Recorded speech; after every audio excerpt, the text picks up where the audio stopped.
창세기 49장 21절 말씀입니다.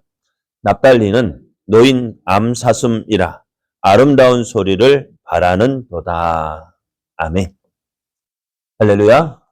우리를 사랑하시는 하나님의 은혜가 하나님을 기뻐하는 여러분에게 풍성하게 임하기를 예수님의 이름으로 축복합니다. 오늘 우리에게 주신 하나님 말씀을 통해서 사명자에게는 영적인 복이 있습니다. 사명자에게는 영적인 복이 있습니다. 이런 제목으로 하나님 말씀을 증거하겠습니다. 예수님을 믿는 자에게는요, 세 가지 복이 있다 했습니다. 유다 지파를 통해서 안식의 복이 있고 기쁨과 희락이 있고 또 뭐가 있다 했어요? 건강이 있다 했습니다. 그래서 예수를 믿는 자는요, 이렇게 하나님께서 주신 은혜를 받습니다. 그럼 하나님께서 이런 은혜를 받은 사람은, 예수를 믿는 사람은 야, 은혜 받았다, 아니 예수님 믿고 나 구원 받았다, 거기에서 멈추면 안 됩니다. 예수 믿는 사람, 예수님께서 제자들을 부르신 이유가 뭐예요? 예수님과 함께 있게 하시고 또 나아가 전도하게 하기 위해서 부르셨다 했습니다. 우리 부르신 받은 자에게는 사명이 있다 했어요. 어떤 사명이요? 스불론과 이사갈의 사명. 스불론은 전도와 선교의 사명, 이사갈은 교회 봉사의 사명이 있다 했습니다. 그래서 이제 사명을 가지고 나아가는 자에게는요, 어떤 복이 있는지 지금 우리가 단과 갓 지파를 통해서 또 아셀 지파를 통해서 생각을 해봤습니다. 단과 갓 지파는 넘어질지라도 회복시켜 주시는 복이 있다 했고요. 또 사명자에게는요, 물질의 복이 있다 말씀을 드렸습니다. 그래서 어제 말씀드린 대로 아셀 지파에게는요, 다른 형제들보다 더 잘 되어지는 복이 있다 했습니다. 그리고 형제에게 기쁨이 됩니다. 왜요? 아셀이 뭐가 많아요? 물질이 많다고 해서 물질의 복을 받아가지고 그 복을 자기만 쓰는 것이 아니라 다른 형제들을 세워주는 거예요. 그럼 형제들이 어떻게 될까요? 그 아셀이 잘 되니까 그 아셀이 나 혼자만 먹고 누리는 것이 아니라 다른 형제들이 나눠주니까 어떻게 해요? 그 다른 형제들에게 기쁨이 되어집니다. 그리고 그 부요가 넘치는데요. 어떻게 넘치느냐? 빠져나가지 않고 하나님께 어떻게 문빗장, 너희 문빗장이 철과 놋이 되어지는 복이 있다 했습니다. 하나님께서 들어오기는 잘 들어오고 나가는 것은 막아주신다. 그래서 끝날까지 그가 사는 날 동안 그 복이 계속 되어진다 했습니다. 그럼 이 복을 누리기 위해서 사람들은 어때? 야, 아셀의 복을 받아야지.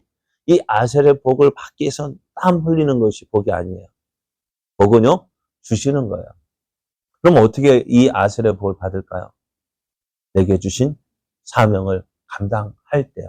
물질을 쫓아가면은요, 참 비참해요. 물질이 따라오게 해야 돼요. 어떻게 하면은 따라올까요? 내게 주신 사명을 잘 감당할 때요. 오늘 우리가 생각할 말씀은 오늘은 납달리에게 주어지는 복입니다. 오늘 본문 말씀 다시 한번 보면은요, 납달리는 노인 사슴이라 아름다운 소리를 바란다 했습니다. 그래서 납달리에서 오늘 말씀을 잘 해석을 하려면 노였다라는 말을 주목해서 봐야 합니다. 납달리는 노인 암사슴이라고 했습니다. 그러면 노였다는 말은, 그러면 이건 어떨까요? 전에는 묶여 있었다는 거죠. 전에는 매어 있었어요. 잡혀 있었어요. 포로가 되어 있었습니다. 근데 잡혀 있었는데 어느 날 누군가에서 노임을 받았다는 것입니다. 그래서 납달리는 노임을 받은 암사슴이라고 했습니다. 어디에 갇혀 있었던 암사슴이 풀려나면 어떻게 할까요? 오, 우리 영혼이 벗어났도다 사냥꾼의 홀무에서 새같이. 자, 올무에서 벗어난 새가 어떻게 할까요? 막 이곳저곳 뛰어다니면서요. 저희 집에 키우는 개도 그래요. 저 집에 갇혀 있다가 어느 날 문이 열렸어요. 어떻게 될까요? 막 나가서요. 오라 해도 안 와요. 왜요? 얼마 만에 느끼는 자유감인데요.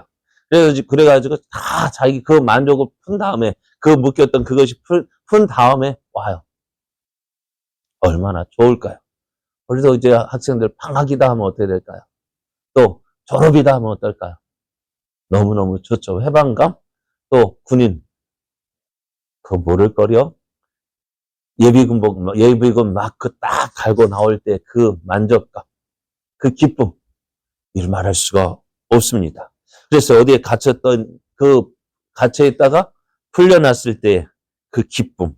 그러니까 어떻게, 야! 하고 뛰면서 아름다운 소리를 발한다고 했습니다. 그 아름다운 소리가 뭘까요? 복음을 말합니다. 자기를 풀어주신 그분께 감사하고 찬양하고 증거하는 것입니다. 그럼 이 납달리의 복을 더 잘 설명해 주는 것이 어디에 있을까요? 창세기 49장과 신명기 33장에 기록되어 있습니다. 신명기 33장 23절을 보면은요, 이 납달리에 대해서 이렇게 말하고 있습니다.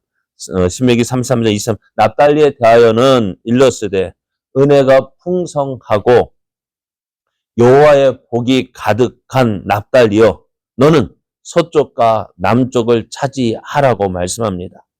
납달리는 은혜가 풍성하고 여호와의 복이 가득하다고 했습니다. 풍성하다, 가득하다, 이 말은 같은 말이에요.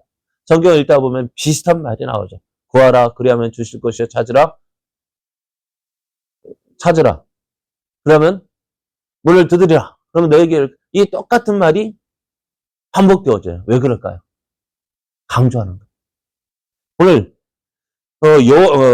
은혜가 풍성하고 여호와의 복이 가득하다는 말은 비슷한 말인데 이것을 강조하는 말이고 또 확실하다는 말입니다. 그래서 이 납달리는 은혜가 풍성하고 여호와의 복이 가득하다라고 말하는데요. 그래서 더 이상 들어갈 틈이 없이 가득 찬 거예요. 가득 차가지고 어떻게 되어질까요? 넘쳐나는 그 모습을 말하고 있습니다. 그래서 이스라엘은 그래서 이 복과 은혜가 납달리의 지파에 넘쳐나는 거예요. 은혜는 이 복이 뭘까? 은혜라고 말씀합니다. 은혜는 호의를 베풀어 주시고 간섭하는 것을 말해요. 그래서 납달리 지파 납달은 복이 많아요. 그런데 그러면은 아셀이 받은 복하고 납달리가 주는 복, 아셀도 복을 받았고 납달도 복을 받았으면 같은 복 아닐까요? 근데 아셀이 주는 복은 어떤 복이요? 물질의 복이라고 한다면은 납달리는요 영적인 복을 말해요. 그러니까 아셀은 순수한 물질이 많아지는 복입니다. 그런데 납달리는요 이와는 반대로 물질은 없지만 영적인 은혜가 넘쳐난다고 했습니다. 그래서 이 말씀을 창세기 49장과 연결해서 보면은 은혜를 받은 납달리가 누군가에 잡혀 있다가 해방함을 받고 노임을 받고 자유함을 얻고 그 은혜를 베풀어 주신 하나님을 찬송하고 또 증거하고 전도하는 자리로 나아갈 것을 말씀하고 있습니다. 그래서 납달리는 한마디로 영적인 복을 받은 것입니다. 은혜의 복을 받은 것입니다. 그래서 비록 물질적인 복은 받지 못했지만 영적인 은혜와 영적인 은혜의 복을 받았어요. 그 결과 묶인 것이 끊어지는 역사가 있습니다. 그래서 이사야 10장 20절을 보면은 그날에 그의 무거운 짐이 내 어깨에서 떠나고 그의 멍에가 내 목에서 벗어지되 기름진 까닭에 멍에가 부러지리라 했습니다. 멍에가 뭘까요? 멍에가 뭘까요? 예? 멍에는 뭐예요? 소? 그죠? 소를 짐을 질 때 또 뒤에 뭐예요? 마차나 달구지를 끌고 갈 때 그 멍에를 걸고 멍에를 메고 거기에 걸잖아요. 그러니까 그 짐승을 묶고 있는 무거운 것들, 그것을 이제 오늘 사람을 묶고 있는 것들, 제 짐들, 그것들이 어떻게 은혜가 계속해서 부어지니까요. 그것이 끊어진다는 것입니다. 내가 노력해서 죄를 끊는 것이 쉽지 않습니다. 진짜 초인적인 힘이 있어야 되는데 하나님의 은혜가 계속 부어지면 어떻게 될까요? 그 멍에를 끊어버립니다. 납달리는 그런 복이 있습니다. 그러면은 이 예언은 언제 이루어졌을까요? 네? 언제요? 예수님 때에 이루어집니다. 예수님께서 공생애를 시작하실 때요. 예수님께서 공생애 대부분을 어디서 보내셨을까요? 예루살렘에서 보내셨죠. 그죠? 예루살렘에서 보내신 것은, 그런데 예루살렘에서 일이 기록되어진 것은 명절 때만 올라갔어요. 예수님 명절을 맞이하면 예루살렘 올라가셨고, 명절이 지나면 다시 내려오셨어요. 어디로요? 갈릴리로요. 예수님께서 공생애를 시작하시는 대부분이 갈릴리 지역입니다. 예수님께서 자라신 곳이 나사렛입니다. 나사렛이 어디에 있을까요? 갈릴리에 있습니다. 그래서 예수의 별명이 뭐예요? 나사렛 예수입니다. 예수님께서 또 세례 요한이 잡혔다는 소식을 들으시고 어디로 갔냐면 갈릴리의 가버나움으로 갔습니다. 그래서 오늘 말씀은 너는 서쪽과 남쪽을 차지할 것이라고 말씀했는데요. 납달리는 서쪽과 남쪽을 차지한다 했는데요. 갈릴리 바다의 남쪽 지역을 납달리가 차지할 것이라는 말씀입니다. 그래서 납달리에 대한 예언이 이렇게 이루어졌어요. 예수님께서 사역하신 것이 갈릴리 가버나움이고요. 이곳에서부터 회개하라, 천국이 가까이 왔다라고 하셨고요. 이곳에서 제자들을 부르셨고요. 이곳에서 예수님은 제자 사람들을 가르치고 천국 복음을 전파하셨고 백성 중에 모든 병과 모든 약한 것을 고쳐주셨는데 그것이 어디요? 갈릴리입니다. 그래서 많은 사람이 따르게 되자 어디에 산에 올라가셔서 우리가 잘 아는 산상수훈을 가르치셨고요. 또 산에 내려오셔서 많은 병자들을 고쳐주셨습니다. 그리고 그곳에서 제자들을 보내어 복음을 전파하게 하셨어요. 그래서 예수님의 말씀이 어디서 말씀을 전하셨느냐? 갈릴리. 어디에서 이적을 행하셨느냐? 갈릴리. 왜? 다른 많은 지역도 있죠. 어떻게 보면은 갈릴리보다는 예루살렘에 더 많은 사람들이 모일 거 아니에요. 그곳에서 하시면 좋을 텐데 왜 하필이면 갈릴리냐? 왜 갈릴리요? 그래요. 오늘 이 납달리의 복. 그래서 마태복음 4장 14절을 보면은 이는 선지자 이사야를 통하여 하신 말씀을 이루려 하심이라 했습니다. 그래서 마태복음 4장 15절에서 16절을 보면 스불론 땅과 납달리 땅과 요단강 저편 해변 길과 이방의 갈릴리여 그 감에 앉은 백성이 큰 빛을 보았고 사망의 땅과 그늘에 앉은 자들에게 빛이 비추었도다 했습니다. 근데 오늘 말씀을 보면 갈릴리를 이방의 갈릴리라고 합니다. 갈릴리가 어느 나라 땅인데요. 갈릴리는 이스라엘 땅이잖아요. 그런데 이방의 갈릴리라고 합니다. 왜 그럴까요?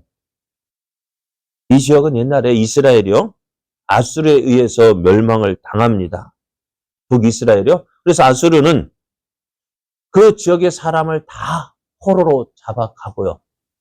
또 이방에 살던 사람을 다시 어때요? 그쪽으로 옮겨옵니다. 그러니까 거기에는 어떻게 돼요? 다른 지역의 포로와 또 그곳에 남아있는 이스라엘이 살게 되어지는데 이방인과 이스라엘이 흩어지다 보니 어떻게 되어질까요? 인종 혼합이 되어집니다. 거기에다가 이 지역은 전쟁이 많은 곳이었습니다. 그러다 보니 어떻게 되어져요? 이스라엘이지만은 이방인들이 많이 살고 있는 지역이 되었습니다. 그래서 갈릴리를 이방의 갈릴리라고 합니다. 그만큼 영적으로 피폐한 곳입니다. 예수님께서 다른 곳을 놓아두고 이런 곳에서 모든 기적과 가르침을 쏟아내셨어요. 그러니까 이곳에 사는 사람들이 뭐가 일어나는? 부흥이 일어나는 것입니다. 예수님께서 행하신 이적들 어디요? 대부분이 어디라고요? 갈릴리. 말씀을 전하신 것도 갈릴리. 그것이 왜 하필이면 갈릴리냐? 오늘 주신 이 말씀이 이루어지는 것을 보게 됩니다. 그래서 창세기 49절을 보면은 창세기 49장을 예수님 큰 보배입니다. 저주를 끊고 복으로 바꾸는 큰 보배입니다. 유다 지파를 통해서 이제 루벤과 시므온, 레위가 저주를 받았지만 이 저주를 끊는 것이 누구를 통해서? 유다 지파를 통해. 유다가 왜요? 유다 지파에서 누가 나오기 때문에? 예수님이 나오기 때문에. 그래서 예수님의 큰 보배입니다. 그리고 큰 보배인데 또 다른 보배는 어디에 있냐면은 사명 안에 있다는 것입니다. 여러분의 그래서 어떻게 해요? 사명을 맡으라, 뒤에서 어떤 일을 맡으라 한다면은요, 그것은 무엇으로 생각해야 돼요? 다이아몬드보다 더 귀한 것으로 생각을 해야 합니다. 사명 없는 사람은요, 이 보배가 없는 사람입니다. 많은 사람이 교회를 왔다 갔다 하면서 뭐 받으려고 해요? 은혜 받으려고 합니다. 그런데 은혜 받으려 하는데 왜 은혜가 없을까요? 은혜를 사모하는데 왜 은혜가 없을까요? 무엇 때문에요? 사명 감당하지 않기 때문입니다. 여러분도 경험하셨잖아요. 언제 은혜가 있을까요? 갔다 갔다가 아니라 내가 무언가 하는 일이 있을 때, 내가 무언가 맡은 일에 충성할 때에 은혜가 있는 거예요. 그 안에서 기쁨이 있는 거예요. 근데 어떤 사람들 은혜 없다 하는데요. 은혜 없다 하는 말은 뭘까요? 은혜를 사모하는 것처럼 보이지만은, 그래서 은혜의 사람처럼 보이지만은, 그래서 내가 은혜 없다 하는 모든 것을 판단할 수 있는 것처럼 보이지만, 그렇게 믿음이 있어 보이지만, 사실은요, 뭐가 없는 거예요. 은혜 없는 그 사람은요, 사명 없이 다니기 때문에, 내가 맡은 일이 있을 때 어떻게 기쁨이 있어요. 그래서 하나씩 해낼 때 기쁨이 있어요. 즐거움이 있어요. 그래서 사명이 있는 자는 자신의 사명을 붙잡고 살기에 하나님께서 때를 따라 주시는 은혜를 주시는 거예요. 은혜의 사람이 되기 위해서는 어떻게 될까요? 나 은혜 받았어. 어떤 은혜요? 하나님의 도우시고 붙잡아 주시는 은혜. 때를 따라 또 채워주시는 은혜. 어떤 때요? 사명자에게 주시는 거예요. 사명을 감당할 때 주시는 거예요. 스불론의 사명, 전도와 선교의 사명을 주실 때, 그 사명을 감당할 때, 교회 봉사의 사명을 감당할 때, 그때 은혜가 넘치는. 그렇지 않으면 하나님 언제 경험할 수 있을까요? 하나님의 도우신 은혜를 언제 경험할 수 있을까요? 일할 때요. 아무것도 하지 않고 은혜 주세요 하면은요, 은혜 없어요. 그러니까 여러분요, 교회에서 있으면은 아무 일도 하지 않고 있으면은 은혜 누리지 못해요. 뭔가 하고자 할 때 도우시는 은혜. 또 그렇게 해서 어떻게 해요? 좀 힘들 때 어떻게 해요? 채워주시는 은혜. 넘어지실지라도 어떻게 해요? 다시 이렇게 세워주시는 그 은혜. 언제요? 사명 감당할 때요. 그래서 여러분이 사명 붙잡고 달려가시기를 원합니다. 은혜는 복입니다. 수고해서 받는 것이 아니에요. 땀이 아닙니다. 하나님께서 복으로 주시는 것입니다. 그래서 여러분의 삶이 사명을 앞세우고 달려가는 삶이 되기를 원합니다. 그래서 하나님께서 더 이상 부을 것이 없는 복. 그래서 오늘 어떻다고? 하나님의 복, 하나님의 은혜가 넘친다 했어요. 차고 넘치고 더 이상 부었고 또 부어서 어떻게 해요? 넘쳐나는 그런 복을 받아 누리는 사람. 어떤 사람? 사명을 앞세우고 달려가는 사람. 그래서 여러분요, 이러한 복 받아 누리기를 사명을 잘 감당하여서 하나님께서 주시는 더 이상 부을 것이 없도록 복을 받아 누리는 사명자가 되시기를 예수님의 이름으로 축복합니다.